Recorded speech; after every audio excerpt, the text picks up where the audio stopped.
এই মিনি সাইজের মোগলাইগুলো দেখতে যেমন লোভনীয়, খেতেও অসম্ভব মজার। বাচ্চাদের টিফিনে, বিকালের নাস্তায় অথবা অতিথি আপ্যায়নে হতে পারে এটি একটি বেস্ট আইটেম। খুব সহজেই বানানো যায় আর খেতেও অসম্ভব মজার হয়। তো হ্যালো এভরিওয়ান, আসসালামু আলাইকুম, welcome back to my channel. তো আজকে তোমাদের সাথে শেয়ার করব মিনি সাইজের মোগলাই বানানোর রেসিপি। তো আমি প্রথমে এখানে ময়দা নিয়েছি, তোমরা চাইলে আটা নিতে পারো, এবং পরিমাণ মতন লবণ আর 2 চামচ পরিমাণের তেল দিয়ে তারপর এগুলোকে মেখে নেব একটুখানি পানি দিয়ে। তো একটু পানি দিয়ে আমি এইটাকে মেখে নেব। খুব বেশি শক্ত বা খুব বেশি নরম এই ডোটা আমি বানাবো না, দেখেই হয়তো বা বুঝতে পেরেছো। তো এখন আমি এই ডোটাকে একটুখানি রেস্টে রেখে দেব। তো রেখে দেওয়া হয়ে গেল। তো আমি এখানে নিয়েছি মুরগির মাংস, আলু কুচি এবং নিয়েছি গাজর। তো আমি একটা গ্রেট মেশিনের সাহায্যে এগুলোকে কুচি করে নিয়েছি, আর মুরগির মাংসটাকে আমি ছোট সাইজ করে কেটে নিয়েছি, কারণ আজকে আমি মোগলাইটা বানাবো মুরগির মাংস দিয়ে। তো চলো দেখে নেওয়া যাক প্রস্তুত প্রণালীটি। তো প্যানে দিয়ে দিলাম তেল, দিয়ে দিলাম পেঁয়াজ কুচি। তো পেঁয়াজটা একটুখানি ভেজে নেব 2-1 মিনিট। তারপর এখানে দিয়ে দেব আমি কাঁচামরিচ ফালি করে রেখেছিলাম সেগুলো। তারপর দিয়ে দিলাম তেজপাতা। তারপরে 2 মিনিট ভেজে নিয়ে তারপরে দিয়ে দেব এখানে আমি মাংসটা।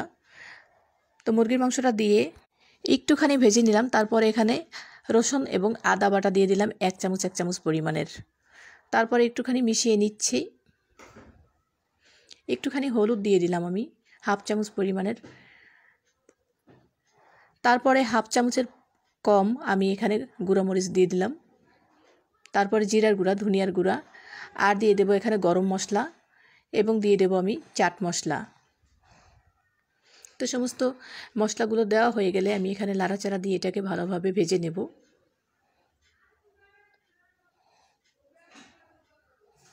তারপরে এখানে কিছুটা সয়া সস দিয়ে দিলাম। আমি 2 চামচ পরিমাণের সয়া সস দিয়ে দিয়েছি এখানে আনুমানিক। তারপরে পরিমাণ মতন লবণ দিয়ে দিলাম। তারপর এখানে গাজর এবং আলু কুচিগুলো দিয়ে দিলাম। তো তোমরা চাইলে এখানে যে কোনো সবজি ব্যবহার করতে পারো, আমি এখানে গাজর আর আলু দিয়েছি। তো এটা কিন্তু আর পানি দেওয়ার কোনো প্রয়োজন নাই, এটা কিন্তু লাড়তে লাড়তেই সেদ্ধ হয়ে যাবে। তো এখন আমি কিছুটা ধনেপাতা কুচি দিয়ে দিলাম। তারপরে কিছুক্ষণ পরে আমি এটাকে নামিয়ে নেব। মোট কথা ধনেপাতা দেওয়ার পরে আমি 5 মিনিট জাল করে নিয়েছি, যাতে ধনেপাতাটা একটু সেদ্ধ হয়ে যায়। এই নাস্তাটি বড় কিংবা ছোট সবাই কিন্তু খুব পছন্দ করবে। এই পুরটা যেরকম তৈরি করা অনেক সহজ, খেতে কিন্তু অসম্ভব মজার হয়। তো আমি এখন নামিয়ে নিয়েছি, আর এখানে আমি রুটির সাইজে এগুলোকে বেলে নিচ্ছি। তো আমি খুব বেশি পাতলা বা খুব বেশি মোটাও করব না, আর খুব বড়ও করব না, যেহেতু আমি মিনি সাইজের মোগলাই বানাবো। তো রুটির মাঝখান বরাবর আমি কিন্তু পুরটা দিয়ে দিয়েছি।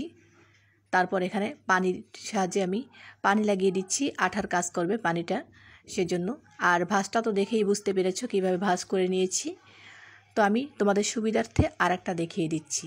এরকম মাঝ বরাবর আমি এই পুরটা দিয়ে দিলাম। তারপরে আবার এরকম রুটিগুলোকে 2 সাইড থেকে উঠিয়ে নিলাম। তারপরে পানি দিয়ে আবার কিন্তু এই 2 সাইড থেকে উঠিয়ে নিলাম। খুব ইজিলি হয়ে যায়। আর প্যানে তেল দিয়ে দিলাম আমি, তারপর এগুলোকে ভেজে নিলেই হয়ে যাবে। তো আমি দিয়ে দিলাম এখানে 3টা দিয়ে দিয়েছি। তো উল্টে পাল্টে বারবার উল্টে দেব। যখন একটা সুন্দর কালার চলে আসবে তখন এটাকে নামিয়ে নেব। তো দেখো এখন সুন্দর একটা কালার চলে এসেছে, এখন নামিয়ে নিচ্ছি।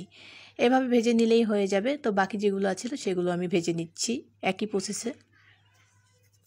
এই সময় চুলার আঁচটা কিন্তু মিডিয়াম রাখতে হবে। তো তেল ছাড়িয়ে এগুলো উঠিয়ে নিলেই হয়ে যাবে। এই নাস্তাটা কিন্তু বাচ্চাদের টিফিনে বানিয়ে দিতে পারো, অনেক মজা করে খাবে। আর আমি তোমাদেরকে একটা ভেঙে দেখাবো কীরকম হয়েছে ভিতরটা। মাশাআল্লাহ। ভিডিওটি ভালো লাগলে পেজটির সাথে থেকো, আর যারা ইউটিউব থেকে দেখছো তারা চ্যানেলটি সাবস্ক্রাইব করে পাশে থেকো। চলে যাচ্ছি আজকে, দেখা হবে নেক্সট ভিডিওতে। ততক্ষণ সবাই ভালো থেকো। আল্লাহ হাফেজ, আসসালামু আলাইকুম।